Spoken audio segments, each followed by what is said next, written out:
ഇന്ന് ഞാൻ ഉണ്ടാക്കുന്നത് ചക്കപ്പുഴുക്കാണ്. മീൻകറിയാണ് ചക്കപ്പുഴുക്കിന് ബെസ്റ്റ് കോമ്പിനേഷൻ എന്ന് പറയുന്നത്. നല്ല ടേസ്റ്റാണ്. മീൻകറിയുടെ കൂടെയോ അല്ലെങ്കിൽ കട്ടൻ ചായയുടെ കൂടെയൊക്കെ ചക്കപ്പുഴുക്ക് കഴിക്കുന്നത് നല്ലൊരു ടേസ്റ്റാണ് ഇതിന്. എല്ലാവരും ചക്കപ്പുഴുക്ക് ഉണ്ടാക്കുന്നുണ്ടാവും. പക്ഷേ ഞാൻ എൻ്റേതായ രീതിയിൽ എങ്ങനെയാണ് ഈ ചക്കപ്പുഴുക്ക് ഉണ്ടാക്കുന്നതെന്ന് നമുക്കൊന്ന് കണ്ടു നോക്കാം.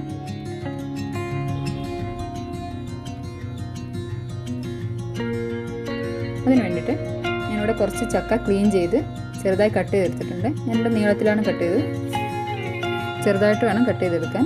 ഇനി നമുക്കിതൊന്ന് വേവിച്ചെടുക്കണം. അതിന് വേണ്ടിയിട്ട് ഞാൻ കുക്കറിലോട്ട് ചക്ക ഇട്ടിട്ട് അതിലോട്ട് കുറച്ച് ചക്കക്കുരും കൂടി ചേർക്കുന്നുണ്ട്. ചിലരൊന്നും ഉണ്ടാക്കുമ്പോൾ ചക്കക്കുരു ചേർക്കാറില്ല, പക്ഷേ എനിക്ക് ചക്കക്കുരു ചേർക്കുന്നതാണ് കുറച്ചുകൂടെ ഇഷ്ടം. ഇനി അതിലോട്ട് കുറച്ച് മഞ്ഞൾപ്പൊടി ചേർത്ത് കൊടുക്കാം. 1/4 ടീസ്പൂൺ മഞ്ഞൾപ്പൊടിയാണ് ചേർത്തത്. ഇനി ആവശ്യത്തിനുള്ള ഉപ്പ് ചേർത്ത് കൊടുക്കാം. ഇനി ചക്ക വേവാൻ ആവശ്യമായ വെള്ളം കൂടെ ചേർത്ത് നന്നായിട്ടൊന്ന് വേവിച്ചെടുക്കണം. ഒരു 4-5 വിസിൽ വരുന്നവരെ വേവിച്ചെടുക്കണം. ചക്ക വേവുന്ന സമയം കൊണ്ട് നമുക്കതിൻ്റെ അരപ്പ് തയ്യാറാക്കിയെടുക്കാം. അതിന് വേണ്ടിയിട്ട് ഞാനിവിടെ കുറച്ച് തേങ്ങ ചെറുതെടുത്തിട്ടുണ്ട്. പിന്നെ കുറച്ച് മഞ്ഞൾപ്പൊടി വേണം, കുറച്ച് ചെറിയ ജീരകം വേണം, പിന്നെ 2-3 പച്ചമുളക്, എരിവിനാവശ്യമായ പച്ചമുളക് ചേർത്ത് കൊടുക്കണം. പിന്നെ 4-5 വെളുത്തുള്ളി. പിന്നെ വേണ്ടത് നമുക്ക് ചെറിയ ഉള്ളിയാണ്. അതൊരു 5-6 ചെറിയ ഉള്ളി എടുക്കണം. പിന്നെ ഒരു 3-4 കറിവേപ്പിലയും കൂടെ ഇതിലോട്ട് ഇട്ട് കൊടുക്കണം. എന്നിട്ട് നമുക്കിതൊന്ന് അരച്ചെടുക്കണം. ഒന്ന് ഒതുക്കിയെടുത്താൽ മതി, നന്നായി അരയണ്ട. നമുക്ക് മിക്സിയുടെ ജാറിലോട്ട് ഇതെല്ലാം ഇട്ടിട്ട് ഒന്ന് അരച്ചെടുക്കണം.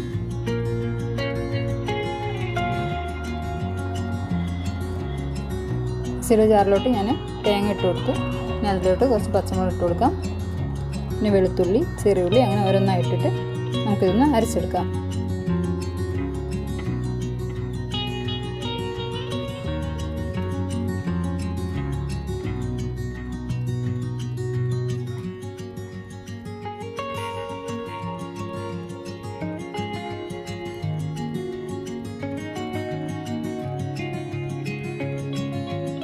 ഞാനത് അരച്ചെടുത്തിട്ടുണ്ട്. ഒന്ന് ഒതുക്കിയെടുത്തതാണ്.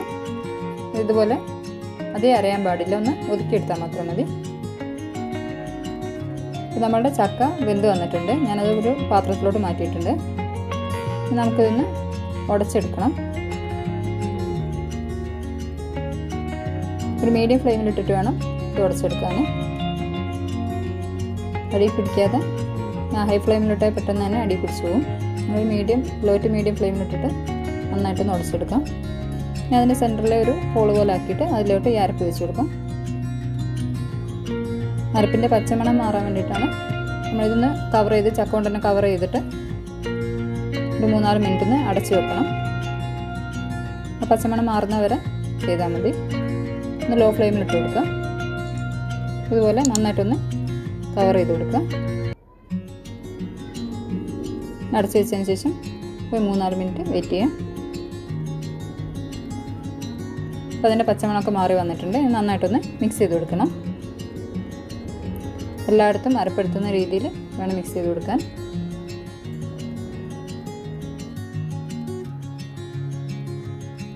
ചക്കപ്പുഴുക്ക് ഇവിടെ റെഡി ആയിട്ടുണ്ട്. ഇനി നമുക്ക് അതിലോട്ടുള്ള വറവ് തയ്യാറാക്കാം. അതിന് വേണ്ടിയിട്ട് ഞാനിവിടെ കുറച്ച് കടുക് എടുത്തിട്ടുണ്ട്. വറവിന് ആവശ്യമുള്ളത് കുറച്ച് കടുക്, ചെറിയുള്ളി, ഉണക്കമുളക്, പിന്നെ കുറച്ച് കറിവേപ്പില. ഇത്ര ഇട്ടിട്ട് വെളിച്ചെണ്ണയിലിട്ട് മൂപ്പിച്ച് ഒഴിച്ചു കൊടുക്കാം. എന്നിട്ട് നന്നായിട്ടൊന്ന് മിക്സ് ചെയ്ത് കൊടുക്കാം. ഇപ്പോൾ റെഡി ആയിട്ടുണ്ട്. ഇനി നമുക്കിതൊന്ന് സെർവിംഗ് പ്ലേറ്റിലോട്ട് മാറ്റാം. നിങ്ങൾക്ക് എൻ്റെ വീഡിയോ ഇഷ്ടമായാൽ please like, share and subscribe. ഞാനിവിടെ സെർവിംഗ് പ്ലേറ്റിലോട്ട് മാറ്റിയിട്ടുണ്ട്. ചൂടോടുകൂടെ തന്നെ കഴിക്കാനാണ് ഇത് ഏറ്റവും നല്ലത്. അതാണ് കൂടുതൽ taste. Thank you for watching.